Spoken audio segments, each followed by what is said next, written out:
নমস্কার বন্ধুরা, আইপিএল 2026-এ পাঞ্জাব কিংসের সঙ্গে রাজস্থান রয়্যালসের মধ্যে যে খেলা হয় তার মধ্যে যুবরাজ সিংয়ের নাম উঠে আসে। কিন্তু কেন? যুবরাজ সিং তো এখন আর খেলেন না। ঠিকই, যুবরাজ সিং খেলেন না, কিন্তু তার শিষ্যরা খেলে। শিষ্যরা হচ্ছে প্রিয়াংশু আর্য, অভিষেক শর্মা, পপ সিমরান সিং। এনারা তিনজনেই আইপিএলে দুর্দান্ত পারফরমেন্স করছে।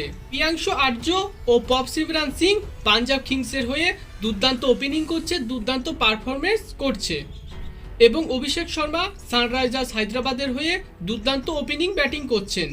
অভিষেক শর্মার সম্বন্ধে কিছু না বললেও চলে, কারণ বর্তমানে টি-20-র নাম্বার 1 ব্যাটার। বিশ্বমঞ্চে অনেক বাঘা বাঘা ক্রিকেটারদের পেছনে ফেলে অভিষেক শর্মা টি-20-র নাম্বার 1 ব্যাটার হয়েছে। সানরাইজার্স হায়দ্রাবাদের সঙ্গে পাঞ্জাব কিংসের মধ্যে অনুষ্ঠিত ম্যাচে অভিষেক শর্মা 28 বলে 74, প্রিয়াংশু আর্য 20 বলে 57 এবং পপ সিমরান সিং 25 বলে 51 রান করেন। যেমন গুরু তেমন তার চেলা।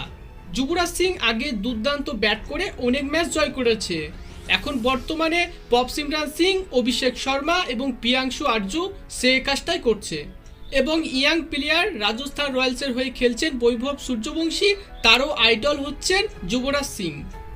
ভারতবর্ষের ভবিষ্যতের উজ্জ্বল নক্ষত্র অভিষেক শর্মা, বৈভব সূর্যবংশী, পপ সিমরান সিং ও প্রিয়াংশু আর্য।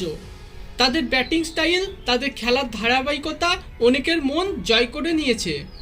হয়তো যুবরাজ সিং আর খেলেন না, কিন্তু তার চেলা অবশ্যই খেলে। তো বন্ধুরা, অভিষেক শর্মা, বৈভব সূর্যবংশী, প্রিয়াংশু আর্য ও পপ সিমরান সিংয়ের ব্যাটিং স্টাইল আপনার কেমন লাগে তা কমেন্টে অবশ্যই জানাবেন।